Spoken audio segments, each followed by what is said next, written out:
On Politically Incorrect, Todd Rundgren. Comedian Tom DREESEN.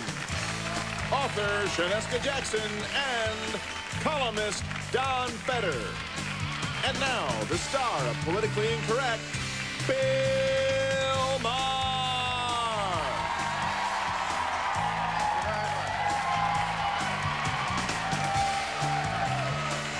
Thank you, folks. Oh, thank you very much. You're very kind, and I know why you're excited, because President Clinton was here. You see how that gets people? He spent all day in California yesterday. He announced a home ownership in the inner cities initiative, which he called, he said it would rewrite the rules of human evolution. He gets excited out here. That's that rewrite the rules of human evolution? I think he's gone too far. Then he blamed the whole Paula Jones thing on man's ability to walk erect, which...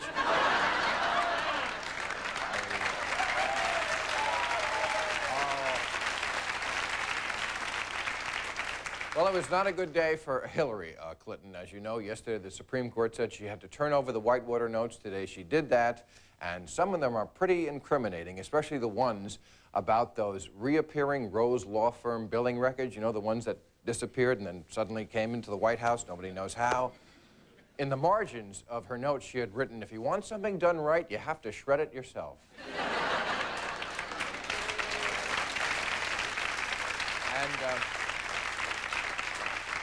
now let me take a quick survey. How many believe that UFOs landed in Roswell 50 years ago? Because that's wow.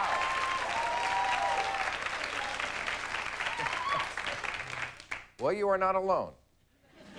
And maybe we're not alone. Maybe that's the point. But as you know, it's the 50th anniversary of whatever happened in Roswell, and the Air Force put out yesterday a big report saying nothing happened. They're trying to tell us that nothing ever happened there. And they also had to deny a rumor that if an alien is alive, Kelly Flynn did not sleep with it.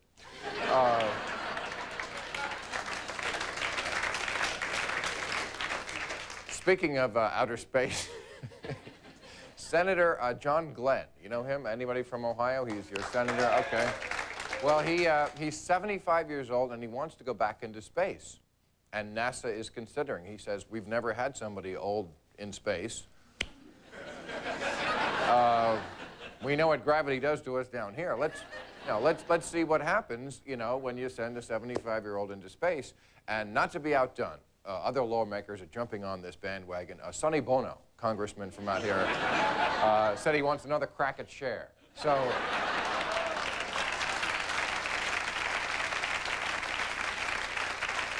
And finally, a little in-house news.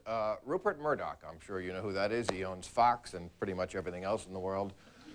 He's having a big fight here with our own corporate parent, Disney, over turf, over who gets what. He's just started a new sports channel to compete with ESPN, which is a Disney property. And of course, as you know, last week he bought the Family Channel.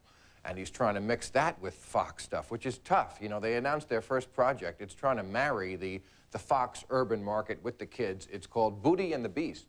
Thanks for coming. It's all been standardized for your protection.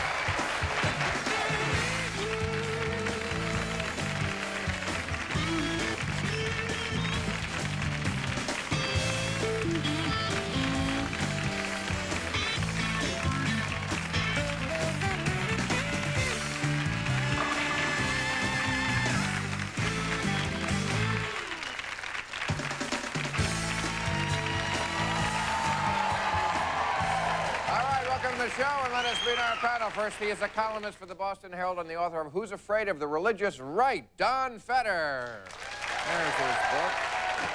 Hey, Don, thank you for coming. Thank you. Her critically acclaimed first novel was Caught Up in the Rapture. Her new one is Little Mama's Rules. Shaneska Jackson. There you go. Hey, baby. Thank you for coming by. Sit down. He'll be at Harrah's in Lake Tahoe, July 3rd through the 6th. The rest of the summer, he'll be on the Celebrity Players Golf Tour. My friend Tom DREESEN. Yes, sir. Hey, Billy. Good morning. Good to see you. And finally, he is a groundbreaking singer, songwriter, producer, and multimedia developer, Todd Rundgren. Hello. It's me. Okay.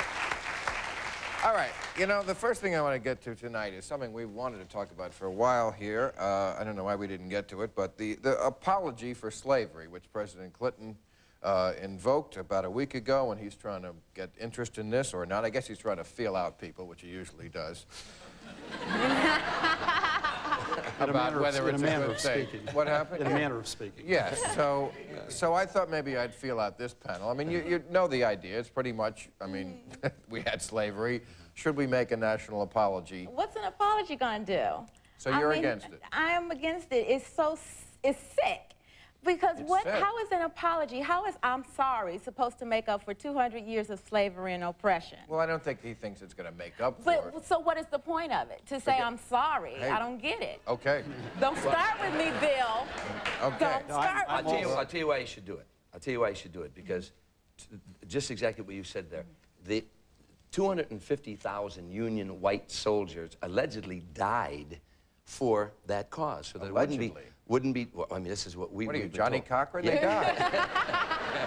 No, they died. People died, and a lot more than that. If it don't fit, you must have quit. Hold on here now.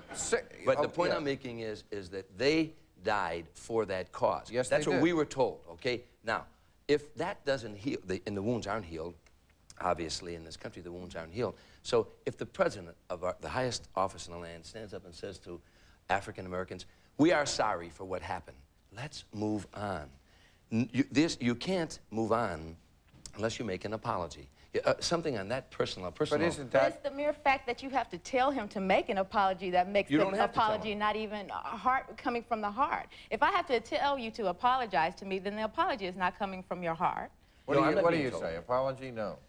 Well, I think it's too late not to make the apology since he brought it up. You know, I think you should just do it, get it over with, and move on. You know, that's what I thought. That's it. Is that once you bring it up... I think the problem is if you let the argument get too protracted, by the time the apology does or doesn't come, the real issues, everyone's going to be too pissed off to deal with them. Right. And that, so just like, you know, do it. It was a dumb idea, kind of. Do it, get it over with, let's get on with the real work. The whole human bondage thing, we're sorry. Whatever, you know, it's like... In 1994, Roman Herzog, the German president, went to Warsaw on the 50th anniversary of the Warsaw Uprising, and he said to 200,000 Jews were killed at once, and 500,000 were taken off to concentration camps. And he stood up and he said, on behalf of the Germans, I apologize for what has happened. I apologize. And the healing began. And that's, and then move on. Why do we have people apologizing for things they didn't do, things they had no part in, things that their ancestors, even their remote ancestors, had nothing to do with? I mean, it gets ridiculous. We can spend the next 1,000 years having various groups of people apologize to other groups of people for what their ancestors may or may not have done to them. Well, but the point is, if there's an apology, of course it would be made on behalf of those who own slaves. So if you didn't own slaves, you have nothing to worry about. But you know, when my government apologizes, it means I apologize. No, and it means I don't feel like apologizing. I don't feel like apologizing for something I didn't do. They would be apologizing on behalf of the people who own slaves. Sort of. And they would not be apologizing for those who did not own slaves, just for the slave owners, the people who owned slaves and maimed black men and hung them from trees. They would be apologizing on their behalf. Will they also apologize for the Arabs who went into Africa and took the slaves? Will they be apologizing to the black chiefs who sold their own people? Will they be apologizing to the Indian tribes that owned slaves? Of course, it's ridiculous. Sickening. It's ridiculous. I think the whole apology thing is sickening. And they did it with the Tuskegee experiment men, the men who were infected with syphilis, and they didn't. Well, and these men are 70, 80 years old, rolling into the White House on wheelchairs. And Clinton is in there talking about, I'm sorry. Sorry we didn't treat your syphilis. Because he felt their pain. Yes. We got to take a break. We'll come back to this in a second.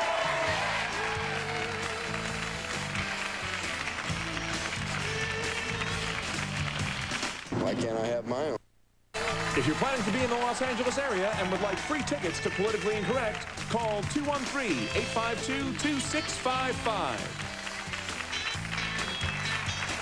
All right, we were talking about whether we should apologize for slavery. Now, let me read from your article, Don, because I think it's interesting and because I think it'll piss you right off. You said, terrible as American slavery was, slaves did not lead lives of abject misery. Slaves often lived better than northern field hands and mill workers. Oh, please. Beatings were infrequent. Masters did not... Read no more, please. What are you saying? Well, he does look kind of old. Wait, stop interrupting me. Sounds like he was there. Yeah. Oh, my gosh. Are you serious? I'm just... No, are you serious? Yeah, everything I write is serious. Obviously not. When you talk about slaves not being beaten, slaves were beaten. No, I didn't say that no slaves were beaten. I said beatings were infrequent. This is taken from a number of history texts by respected historians. I mean, slavery, who didn't own slaves. They were writing in the 1970s. Slavery was awful, there's no doubt about that. But slavery in this country wasn't as bad as slavery was elsewhere in the world, especially in the... What, it wasn't as bad? Well, the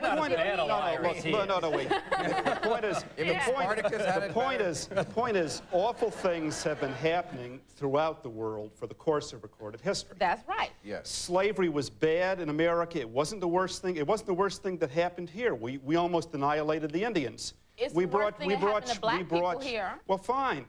It wasn't the worst that happened to Chinese. It wasn't the worst that happened to Native Americans. No, it wasn't the worst that happened to immigrants who were exploited in sweatshops. I don't think conservatives were into moral relativism myself. You know, I thought if something was wrong, it was wrong. It's not a question of degree of worseness. It is wrong, and I think you're deliberately trying to misinterpret what I'm saying. I'm not saying it was right. I'm simply saying worse things happened here. And in terms of the whole apology thing, I mean, you know, for once, I'd like to see someone who actually did something to someone else apologize, instead of someone who merely is of the same race or the same ethnicity apologize for something that someone else's great-grandparents did. I mean, if Bill Clinton stood up and apologized to Paula Jones, you know, that I could see.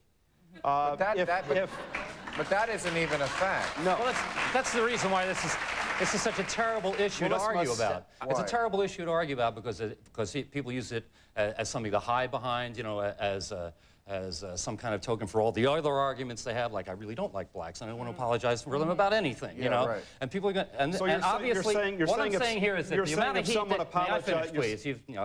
The amount of heat that you've generated here, and we're relatively civilized people. We're not like the body politic of the country, which has gotten very coarse recently. You can imagine the kind of arguments that people are having out there. They won't apologize to each other after the argument. They'll still be fighting after the argument. This is a stupid thing to argue about. I mean, whatever the facts were of history, to drag out all these historical facts, it's a just stupid thing to argue about. I got to do a show every night. I know. Sorry, Bill, it's a dumb thing to argue about. I grew up, as Bill knows, I grew up in a predominantly black neighborhood. We were the only white family in an all-black neighborhood. My whole childhood was growing up around black African Americans. This discussion went on every single night of my childhood. I heard it over and over. I was a member of America's first black and white comedy team. Tim Reed and I were the first black and white comedy team America ever produced. We did this every night in the dressing room.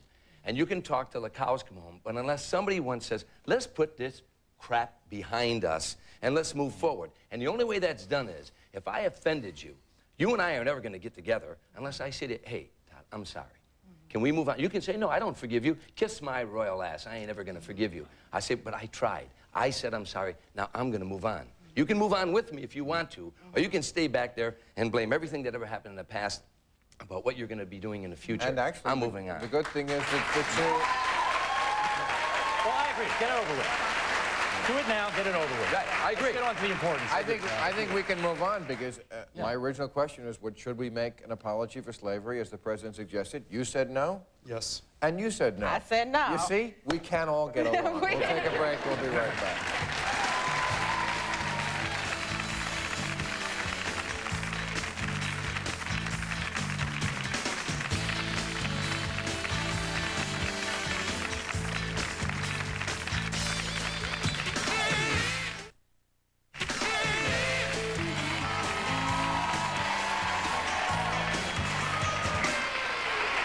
All right, I want to talk about one of the issues that was in the paper today, which was the result of a long survey they did and an attempt to teach kids abstinence in schools. In California, they had a program called Postponing Sexual Involvement, where they basically taught kids abstinence, and the results are in. It did not work. It did not delay anyone's first sexual experience, an analysis shows. And I'm wondering, now the right preaches don't touch, abstinence. The left preaches hand out condoms.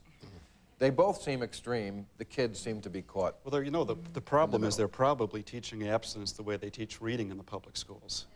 You know, if they turn out functional illiterates, we know why shouldn't abstinence programs? I don't know. How do you teach abstinence anyway? Yeah. Watch me, I'm not doing anything.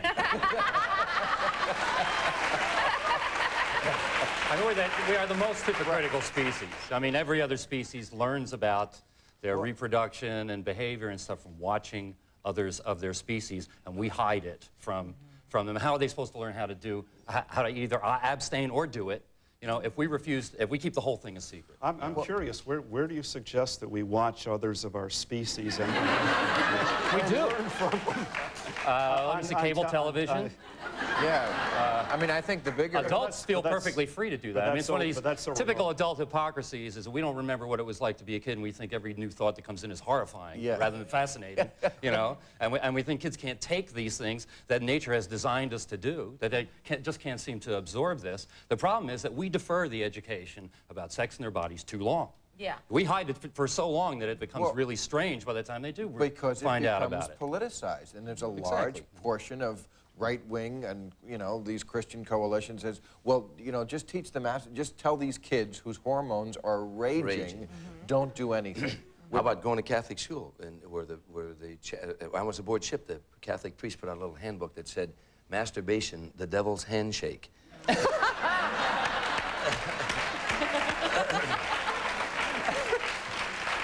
Well, I've met him many times. Yeah.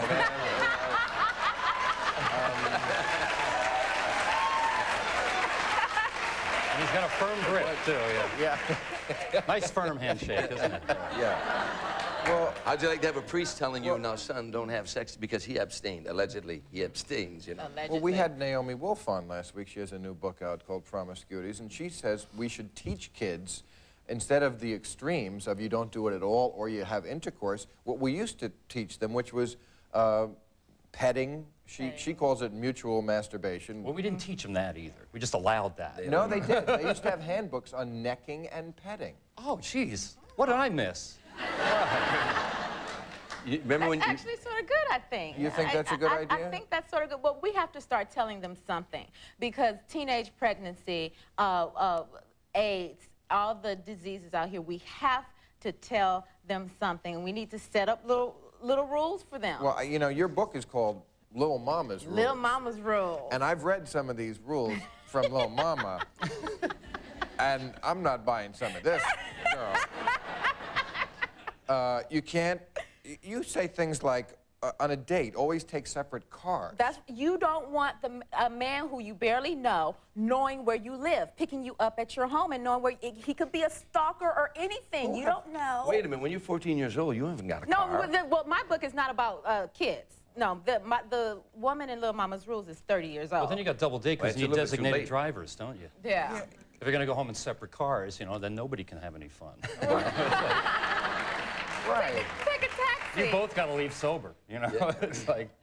Petting was a great part of growing up. I mean, it really was. Well, that's part of growing up. Sure.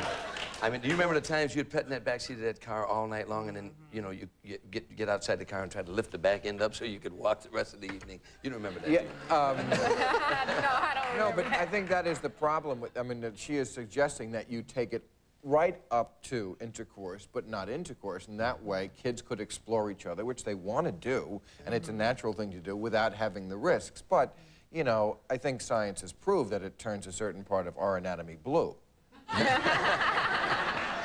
No, but our society would rather have you, rather than have you teach children that. No, let's say you must come inside the house. No more of doing that in the car. Come inside the house and watch this wonderful movie where a guy takes a chainsaw and hacks off a woman's breast. That's much more healthy for you than to sit out in the car and to be petting. Right. Well, there's many a night I came inside the house. We've got to take a break, and we will come right back.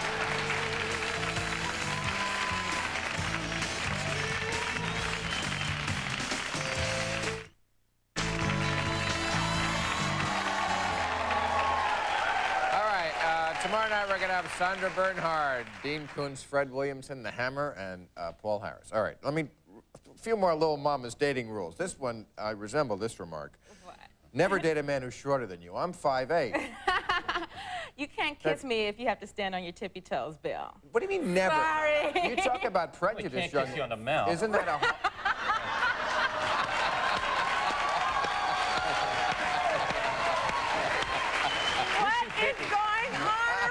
Too damn picky. Yeah. You're hurting yourself now. Oh, God.